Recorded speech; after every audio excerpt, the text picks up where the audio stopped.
नमस्कार, स्वागत है आपका न्यूज बाइस्कोप में। मैं हूं आसिया। तमाम कयासों के बीच, उथल पुथल के बीच बीजेपी ने अपने उम्मीदवारों की पहली लिस्ट जारी कर दी है और सबसे खास बात इस लिस्ट की है कि 9 महिलाओं को भी इस लिस्ट में जगह दी गई है। 71 कैंडिडेट बीजेपी ने आज अनाउंस किए हैं। कई बड़े चेहरे हैं जिसमें नंद किशोर यादव का भी नाम है, जिनका टिकट कटा है। हो सकता उम्र फैक्टर हो, हालांकि उन्होंने बयान भी अपना दे दिया है। उन्होंने कहा कि ये पार्टी का निर्णय है और इस निर्णय से सहमत हूं, नए लोगों को मौका मिलना चाहिए। तो ऐसे और भी कई नाम हैं। फिलहाल तो ये 71 उम्मीदवारों की लिस्ट है जो जारी की गई है। रंजन जी हमारे साथ स्टूडियो में मौजूद हैं, उनसे जानेंगे इस लिस्ट की खासियत क्या नजर आ रही है। रंजन जी, 71 नाम में कौन कौन से दिलचस्प सीट और नाम दिख रहे हैं? देखिए, ये भी दिख रहा है कि ज़्यादातर विधायकों को फिर से टिकट मिला है। कुछ उम्र की वजह से टिकट कटे हैं, कुछ प्रदर्शन के आधार पर टिकट जो है वो कटे हैं। अगर आप देखिए तो जो मैं देख पा रहा हूँ, करीब 10 विधायकों का टिकट मुझे कटा हुआ दिख रहा है। और पिछली बार लड़े लेकिन जीते नहीं, वैसे 4 लोगों को भी टिकट फिर से दिया गया है। और पिछली बार जीते नहीं तो उनका टिकट काट दिया गया। ऐसे 5 लोग मुझे दिख रहे हैं। और जेडीयू से 2 सीट जो है वो ली गई है, तारापुर की सीट और तेघरा की सीट। तारापुर की सीट मुंगेर की सीट है, जमुई लोकसभा क्षेत्र के अंतर्गत आती है। यहाँ से सम्राट चौधरी का नाम दिया गया है। सम्राट चौधरी यहाँ से चुनाव लड़ेंगे। और इसके अलावा बेगूसराय में तेघड़ा की सीट है, जहाँ से पिछले बार जेडीयू चुनाव लड़ रहा था, वहाँ से इस बार जो है बीजेपी चुनाव लड़ेगी। तो ये चीजें इस सीट में दिख रही हैं। इसके अलावा आप देखें तो जो बीजेपी के सीनियर लीडर हैं, सम्राट चौधरी, विजय कुमार सिन्हा, जो दोनों उप मुख्यमंत्री हैं, उनका टिकट बचा हुआ है, वो चुनाव लड़ रहे हैं। विजय कुमार सिन्हा एक बार फिर से लखीसराय से चुनाव लड़ेंगे। तारकिशोर प्रसाद, पूर्व उप मुख्यमंत्री, कटिहार से जो है वो प्रत्याशी होंगी। रेणु देवी भी प्रत्याशी फिर से बनाई गई हैं। प्रेम कुमार को लेकर चर्चा थी, लेकिन वो भी टिकट बचाने में सफल रहे हैं। जो एक नया नाम जुड़ा है वो मंगल पांडे का जुड़ा है। तो मंगल पांडे इस बार विधानसभा का चुनाव लड़ेंगे, ये एक बड़ी खबर है। सिवान से वो चुनाव लड़ेंगे। उनके खिलाफ जो है अवध बिहारी चौधरी, जो पूर्व विधानसभा अध्यक्ष हैं, वो चुनावी मैदान में हो सकते हैं। हालांकि अभी आरजेडी की लिस्ट आई नहीं है। इसके अलावा कृष्ण कुमार ऋषि बनमनखी से चुनाव जीतते हैं, उनका भी नाम यहाँ है। राम नारायण मंडल और नितिन नवीन, तो ये सारे वरिष्ठ नेता जो हैं उनको फिर से जो है टिकट दिया गया है। वारसलीगंज सीट पर नज़र थी कि वहाँ पर किसे टिकट मिलता है, तो फिर से अरुणा देवी पर भरोसा जताया गया है। जमुई से श्रेयसी सिंह भी जो है वो चुनावी मैदान में होंगी।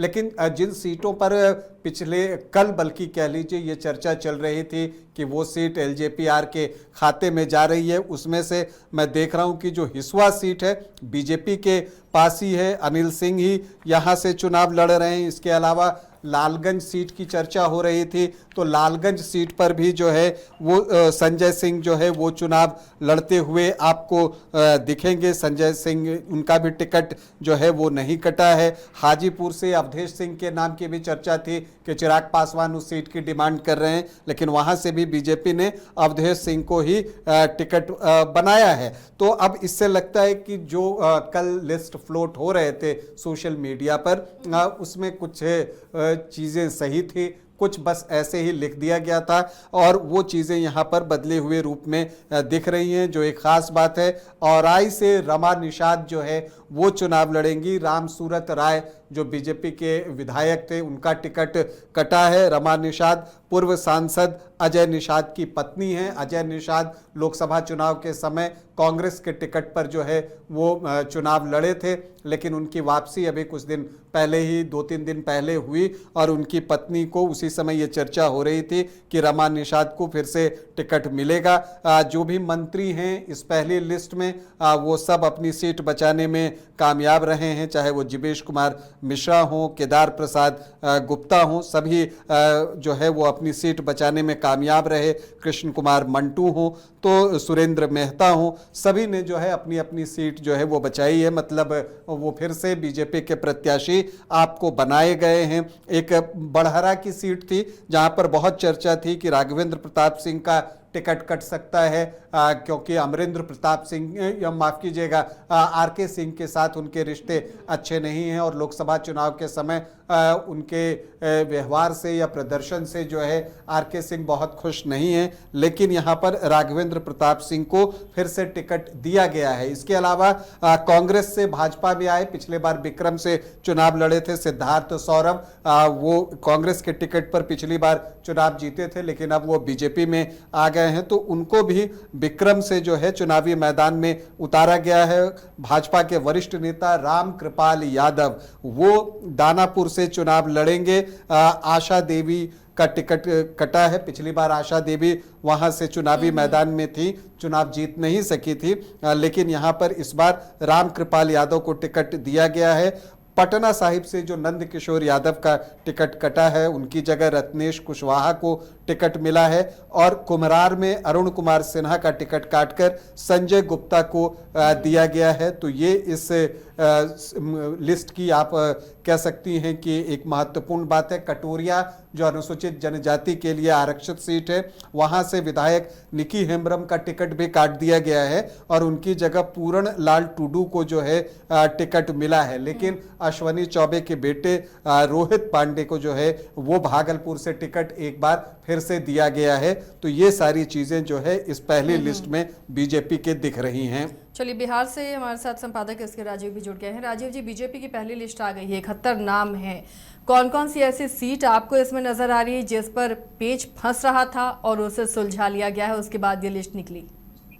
देखिए आशा जी, सबसे पहले तो जो बीजेपी ने 71 प्रत्याशियों की सूची जारी की है, इसमें 9 महिला उम्मीदवारों को टिकट दिया गया है। तो वहीं दूसरी तरफ ज्यादातर पुराने चेहरों पर भरोसा जताया गया है, कुछ एमएलसी पर भी दौर लगाया गया है, जिसमें कि सम्राट चौधरी और मंगल पांडे जो है वो मैदान में है। रामकृपाल यादव पर भरोसा जताया गया है। रामकृपाल यादव जो है वो चुनाव लड़ रहे हैं आपको दानापुर से। इसके अलावा अगर आप बात करेंगे तो सम्राट चौधरी को भी तारापुर सीट दिया गया है, ये काफी महत्वपूर्ण है आज, क्योंकि सम्राट चौधरी अभी तक एमएलसी हुआ करते थे और पार्टी इस बार ये दांव सम्राट चौधरी पर लगा रही है, ताकि सम्राट चौधरी जो खुद को एक ये प्रोफाइल उन्होंने बनाकर रखा है कि वो बीजेपी के बड़े नेता है, तो वाकई में चुनाव प्रचार करते हुए क्या सम्राट चौधरी तारापुर से अपने सीट को बचा पाते हैं, ये देखना बड़ा दिलचस्प होगा। इसके अलावा देखिए, दानापुर सीट को लेकर के बड़ी वहां को इवेंट की कल परसों जब खबर आई थी और तमाम राजनीतिक दल के नेताओं ने जब ट्वीट किया था, तो उसमें दानापुर सीट जो है वो चिराग पासवान की पार्टी में दिखाया गया था और ये कहा जा रहा था कि अभिमन्यु यादव जो कि आपको उनके बेटे हैं रामकृपाल यादव, तो वो चुनाव लड़ेंगे, उनको एलजेपी लड़ाएगी। लेकिन दानापुर से जो है वो रामकृपाल यादव खुद अपनी उम्मीदवारी जो है वो पेश कर रहे हैं। इसके अलावा अगर आप पूरे बिहार में देखेंगे तो जितने भी मंत्री थे उन तमाम मंत्रियों पर एक बार फिर से विश्वास जो है वो जताने का काम किया है। आरा में जो है वो अमरिंदर प्रताप सिंह का टिकट काट दिया गया और वहां पर संजय सिंह टाइगर जो कि बीजेपी के प्रवक्ता हुआ करते हैं अभी भी, और एक बार वो एमएलए रहे हैं, तो उन पर एक बार विश्वास जताया गया। बहुत सामान्य व्यक्ति है, अनमैरिड है, संघ से बिलोंग करते हैं, संघ की भूमिका संघ से जुड़े हुए रहे, तो उन पर एक बार बीजेपी ने फिर से विश्वास जताया है। जैसा रंजन जी और सीट की व्याख्या कर रहे थे, तो 9 महिलाओं को टिकट दिया गया, जिसमें कि रेणु देवी है, और जो सबसे महत्वपूर्ण है कि रामसूरत राय जी का टिकट जो है वो काट दिया गया है, जबकि उनको इस बात की पूरी उम्मीद थी कि उनको टिकट मिलेगा। लेकिन देखिए कि आज से 3 दिन पहले जो अजय निषाद है उनको और उनकी पत्नी को पार्टी में शामिल कराया जाता है और उनकी पत्नी को जो है वहां से टिकट दिया जाता है। इसके अलावा आप देखिए कि दिलीप जायसवाल के भी लड़ने की बात किया, कहा जा रहा था कि दिलीप जायसवाल जो है वो किशनगंज से चुनाव लड़ेंगे, जो लोकसभा का भी चुनाव लड़े थे वो, लेकिन वहां पर स्वीटी सिंह पर फिर से एक बार भरोसा जताया गया। स्वीटी सिंह लगातार बीजेपी से वहां से चुनाव लड़ती रही है, हालांकि आज तक किशनगंज में बीजेपी कभी भी जो है वो जीत नहीं पाई है। तो ये तमाम जो सीटें हैं उसमें आप देखेंगे कि बहुत ज्यादा टिकट जो कहा जा रहा था कि नहीं भाई टिकट काट दिया जाएगा, इस बार नए चेहरों को मौका दिया जाएगा, तो ऐसा बहुत कम देखने को मिला है। और सबसे जो महत्वपूर्ण है कि गया सीट पर पटेल की बात विषय में लगातार ये बातें कही जा रही थी कि गया, पटना सिटी, कुम्हरार, ये सब सीटें जो है इस बार काटी जाएंगी। तो उसमें कुम्हरार और पटना सिटी को तो वहां पर तो नए उम्मीदवार को उतारा गया है, लेकिन गया में प्रेम कुमार पर एक बार फिर से जो है भरोसा जताया गया है, क्योंकि गया का जो जातीय समीकरण और उस पूरे इलाके का, उसमें चंद्रवंशी समाज की बड़ी भूमिका है। चाहे वो जहानाबाद आप देख लीजिए, अरवल देख लीजिए, उस पूरा मगध के उस पूरे इलाके में जो है वो चंद्रवंशी समाज की भूमिका है। तो यही वजह है कि मुझे लगता है कि प्रेम कुमार का टिकट जो है वो नहीं काटा जाएगा, जब टिकट कटने की बात थी।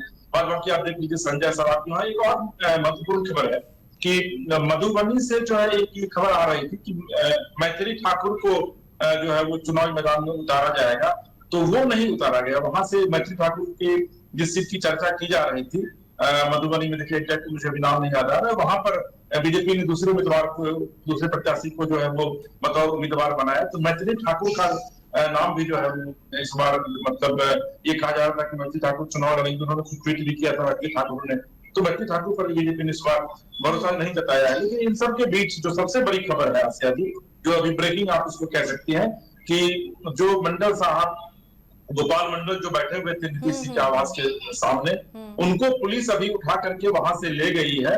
और नीतीश कुमार ने उनसे मिलने से न सिर्फ मना कर दिया है, बल्कि ललन सिंह, संजय झा और विजय चौधरी के साथ नीतीश कुमार की मैराथन बैठक आप कह सकते हैं कि जो 12 बजे शुरू हुई थी, वो 3 बजे वो बैठक खत्म हुई है। और ये तीनों नेता जो है वो पिछले दरवाजे से बाहर निकले, क्योंकि वहां पर भारी भीड़ जो है वो सीएम हाउस के पास अभी भी जमा है। मैं वहां गया भी था।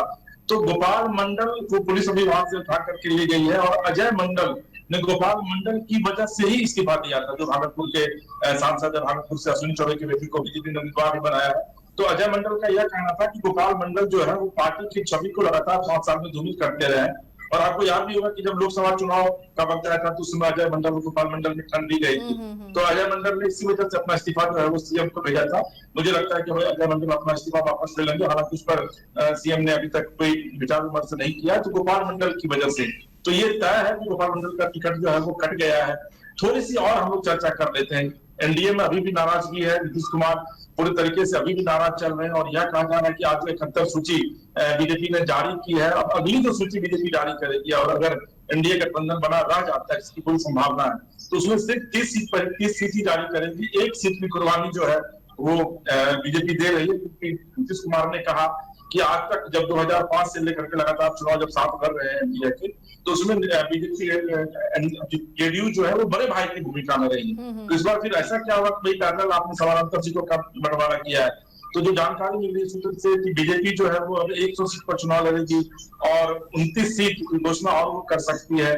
और हो सकता है कि देर शाम तक आपको कुछ ऐसी खबरें मिले कि चिराग पासवान की पार्टी से कुछ सीटें जो है वो कम की जाए, क्योंकि अभी जीतन राम मांझी की पार्टी में मेरी बातचीत हो रही थी उनके एक सीनियर लीडर से। तो कल जीतन राम मांझी के जो कैंडिडेट थे उनको भी नॉमिनेशन करना था, लेकिन उन्होंने अभी ड्रॉप कर दिया है। अब 17 तारीख को, 15 तारीख के साथ में अमित शाह जो है वो पटना के दौरे पर आ रहे हैं, और 17 तारीख तक यहाँ वो रुकेंगे। तो फिर उसके बाद ही अब जीतन राम मांझी की पार्टी के भी जो नेता है वो विधिवत जाकर के नॉमिनेशन करेंगे।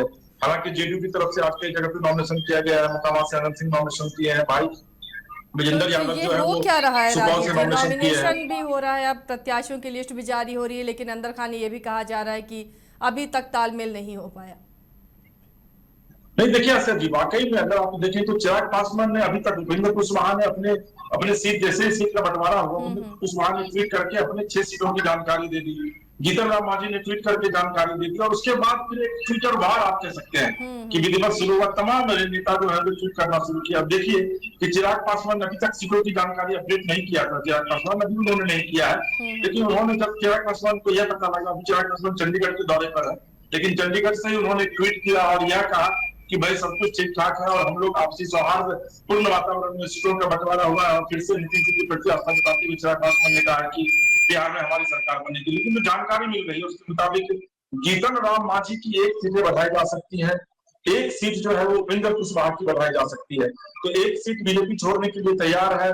ऐसी स्थिति में जेडीयू की भी बातें रह जाएंगी, यानी कि नीतीश कुमार की भी बातें रह जाएंगी कि 101 सीट पर जेडीयू चुनाव लड़ेगी, 100 सीट पर जो है वो बीजेपी चुनाव लड़ेगी, और एक सीट बीजेपी अपने खाते से जीतन राम मांझी को देगी। तो 1 सीट जो है वो चिराग पासवान, उपेंद्र कुशवाहा के लिए छोड़ेंगे। अभी तक ये खबरें आ रही हैं, लेकिन इन खबरों के बीच एक बड़ी खबर यह भी आ रही है कि सोनबरसा, जो कि सहरसा में पड़ता है, वो सुरक्षित क्षेत्र है, सुरक्षित सीट है वो, वहां पर चिराग पासवान अपनी मां रीना पासवान को चुनाव लड़ाना चाहते थे। उन्होंने विधिवत ट्वीट भी किया था, फेसबुक पर भी आया था। लेकिन कल नीतीश कुमार ने विधिवत रत्नेश सादा, जो वहां से अभी जेडीयू के विधायक हैं और मंत्री भी है बिहार सरकार में, उनको कल देर शाम सीएम हाउस में बुला करके देर रात जो है वो ललन सराफ, जो नीतीश के काफी करीबी है, उन्होंने विधिवत सिंबल अलॉट कर दिया है।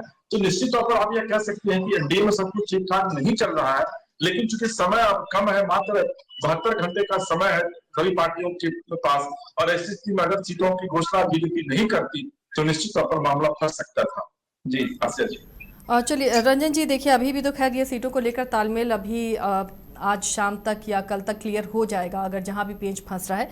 लेकिन सम्राट चौधरी के लिए तारापुर से चुनाव लड़ना ये कितना महत्वपूर्ण है, कैसा मुकाबला यहाँ पर दिखेगा, और इन सीटों में दिलचस्प मुकाबला किस सीट को देख रहे हैं आप जहाँ पर अब नजर आएगा जब बीजेपी कैंडिडेट सामने आ गए हैं? या देखिए, अगर आप सीट की बात कर रहे हैं तो एक तो सम्राट चौधरी विधानसभा का चुनाव लड़ेंगे एक लंबे समय के बाद, और वो तारापुर से चुनाव लड़ रहे हैं।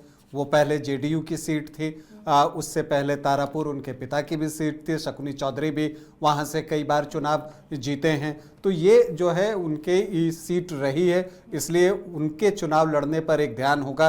राज्य के उप मुख्यमंत्री हैं तो नेचुरली उस सीट पर सबकी निगाहें जो है वो होनी ही होनी हैं। तो एक तारापुर की सीट, और दूसरी सीट है मंगल पांडे जो चुनाव लड़ रहे हैं सिवान से। अब वो सीट जो है सबकी निगाह में होगा। मंगल पांडे वरिष्ठ नेता हैं बीजेपी के, कई बार के मंत्री हैं, तो वो जब चुनावी मैदान में उतरेंगे, और उनका सामना भी आप मान कर चलिए कि आरजेडी कद्दावर नेता ही देगा। अभी अवध बिहारी चौधरी वहां से विधायक हैं, तो अगर इन दोनों के बीच मुकाबला होता है तो उस मुकाबले पर भी सबकी निगाहें रहनी हैं कि मंगल पांडे किस तरह से यहाँ पर चुनाव में सामना करते हैं अवध बिहारी चौधरी का, और फिर अवध बिहारी चौधरी के लिए जो है ये सीट कितनी आसान या मुश्किल होती है, क्योंकि पिछली बार भी मार्जिन बहुत ज़्यादा नहीं रहा था। तो ऐसे में ये कुछ सीटें हैं जिन पर एक मुकाबला आपको देखने को मिल सकता है। मोतिहारी की सीट पर भी मेरी नज़र रहेगी, क्योंकि प्रमोद कुमार के टिकट कटने की बात चल रही थी, और उनकी उम्र की वजह से और इतने बार के विधायक हैं इस वजह से, लेकिन प्रमोद कुमार पर भी जो है विश्वास जताया है पार्टी ने। अब वहाँ पर जो है आरजेडी उस सीट से इस बार चुनाव लड़ना चाहती है, वो जो है एक सशक्त उम्मीदवार वहाँ से देना चाहती है, तो उस सीट पर नज़र रहेगी। ढाका में पवन जायसवाल को फिर से टिकट मिला है, लेकिन यहाँ पर एआईएमआईएम ने जो है वो अपना कैंडिडेट दे रखा है, और जबकि जो एआईएमआईएम के ढाका में कैंडिडेट होंगे उनके भाई मधुबन से बीजेपी के टिकट पर चुनाव लड़ेंगे, राणा रणधीर सिंह, वो यहाँ पर चुनाव लड़ते हुए आपको दिखेंगे। तो कुछ दिलचस्प चीज़ें जो है वो इस चुनाव बहुत दिलचस्प है। देखिए कितना पवन सिंह को लेकर चर्चा चली, उन्होंने चुनाव लड़ने से इनकार किया, उन्हें शामिल कराया गया, तो अब लगता है कि आरा की राहें अब संजय टाइगर के लिए आसान होंगी। देखिए, आरा की सीट पर ये चीजें चल रही थी कि जब पवन सिंह की एंट्री हुई तो जो 2 सीट की चर्चा थी, आरा और बड़हरा सीट की बात थी, चूंकि जैसा मैंने आपको बताया कि राघवेंद्र प्रताप सिंह जो है लोकसभा चुनाव में उन्होंने जिस तरह से किया था वो आरके सिंह को अच्छा नहीं लगा था, लेकिन पार्टी को ऐसा कुछ नहीं लगा, तभी पार्टी ने जो है उनको यहाँ पर टिकट दिया है। और संजय सिंह टाइगर भी पुराने नेता हैं, ये संदेश से चुनाव लड़ चुके हैं और वहां से विधायक भी रहे हैं। तो जो बगल में सीट है संदेश, तो वो जब उनसे पूछा गया था कि संदेश या आरा, तो उन्होंने जो है आरा का एक ऑप्शन दिया था। जब हम सीट स्कैनर करते थे उस वक्त भी हमने ये चर्चा की थी कि संजय सिंह टाइगर आरा से ही चुनाव लड़ना चाहते हैं। दरअसल आरा से कई दावेदार थे, तो उनमें से एक संजय सिंह टाइगर भी थे, लेकिन चूंकि ये पहले विधायक रह चुके हैं, इनका अनुभव है, पार्टी के साथ हमेशा रहे हैं, तो इसका एक इनाम जो है इनको मिला है। अमरेंद्र प्रताप सिंह का जो टिकट कटा है वो उनकी उम्र की वजह से ही कट सकता है, नहीं तो वो भी लगातार यहाँ से चुनाव जीतते रहे हैं। अरवल की सीट पर मैं मनोज शर्मा को देख रहा हूँ। आप मनोज शर्मा गोह से चुनाव लड़ते रहे हैं और वहाँ से चुनाव जीते भी हैं, पिछली बार भी दूसरी पोजीशन पर रहे थे, लेकिन वहाँ पर आरएलएम के रणविजय सिंह हैं, वो भी वहाँ के बड़े नेता हैं, भूमिहार जाति से ही आते हैं और वो भी वहाँ पर चुनाव जीते हैं और बहुत सशक्त दावेदारी उनकी है। तो अब मुझे कोई कंफ्यूजन नहीं है कि जब वो अनाउंस होगा तो वो वहां से रणविजय सिंह ही कैंडिडेट होंगे। तो मनोज शर्मा को अरवल शिफ्ट किया जाएगा। ये बातें हमने जब हम करीब 3 महीने पहले अरवल सीट को स्कैन कर रहे थे उस वक्त भी ये बातें कही थी कि अगर गोह से मनोज शर्मा को नहीं मिलता है तो वो अरवल शिफ्ट किए जा सकते हैं। एग्जैक्टली यही चीज यहाँ पर हुई है। दानापुर से रामकृपाल यादव के बारे में भी हम लोगों की बातचीत होती ही थी कि ये चुनाव यहाँ से लड़ सकते हैं। तो अगर आप देखें तो कई ऐसे सीटें हैं। वजीरगंज पर नजर रहेगी। वीरेंद्र सिंह यहाँ से बीजेपी के विधायक हैं, फिर से उनको टिकट मिला है। इस बार उनके खिलाफ जो है भूमिहार कैंडिडेट देने की बात हो रही है। क्या वैसा होता है ये देखना दिलचस्प होगा। और अगर राजपूत बनाम भूमिहार का मुकाबला होता है तो वो एक दिलचस्प मुकाबला वजीरगंज में भी देखने को मिलेगा। प्रेम कुमार का तो टिकट देना पड़ा। बीच में चर्चा थी कि उनका टिकट उम्र की वजह से कट सकता है, लेकिन वहां पर बीजेपी के पास कोई ऐसा कैंडिडेट भी नहीं था। और जो वहां का सामाजिक समीकरण है वो प्रेम कुमार को पूरी तरह से जो है वो सूट करता है। यही वजह है कि वो लगातार चुनाव जीतते हुए ही आ रहे हैं। हिसुआ सीट पर बहुत चर्चा थी कि ये सीट एलजेपीआर को जा रही है। कल ये दिखा भी था, कई जगह लिस्ट जो जारी हो रही थी। लेकिन अनिल सिंह पिछली बार भी दूसरी पोजीशन पर रहे थे, लेकिन बीजेपी ने उन पर भरोसा जताया है और अनिल सिंह को फिर से हिसुआ सीट दी गई है। देखिए, हिसुआ, लालगंज, हाजीपुर और दानापुर ये सीट एलजेपीआर को देने की बात कही जा रही थी, जो कल लिस्ट फ्लोट हो रहे थे सोशल मीडिया में। लेकिन आज ये चारों सीट जो है वो बीजेपी ने अपना प्रत्याशी घोषित कर दिया है। अरुण कुमार सिन्हा का कुम्हरार से टिकट कटा है। कई बार के विधायक हैं, वरिष्ठ नेता हैं, लेकिन इस बार जो है उनका टिकट कट गया है। इसी तरह से नंद किशोर यादव और अमरेंद्र प्रताप सिंह, तो ये 3 जो बड़े नेता हैं, मुझे लगता है कि उम्र की वजह से इनका टिकट कटा है। राजीव जी, चलिए, तो बीजेपी की बात थी, जेडीयू में भी मैराथन बैठक हुई है, तो क्या ये माना जाए कि प्रत्याशियों के नाम पर ही चर्चा हुई है या फिर जल्द ही इसकी घोषणा होगी, अंदर खाने कुछ और भी चल रहा है? देखिए, जो मेरे सूत्र कह रहे हैं उसके मुताबिक लगभग 25 लोगों को टिकट जेडीयू की तरफ से कल विधिवत दे दिया गया है।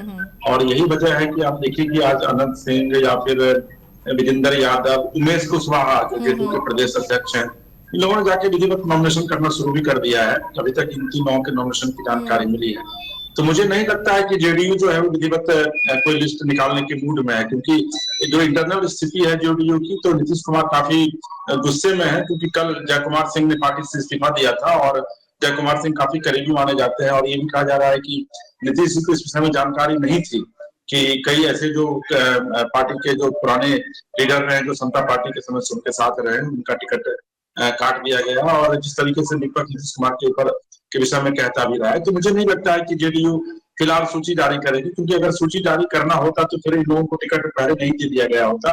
और इन लोगों ने नॉमिनेशन भी आज कर दिया है, क्योंकि जो चुनाव आयोग में मैं देख रहा था, इसमें लगभग 2 बजे तक जो है वो 3 लोगों के नॉमिनेशन की सूचना थी जेडीयू से, और 3 लोगों ने जाकर के रत्न सादा को भी कल टिकट दे दिया गया है।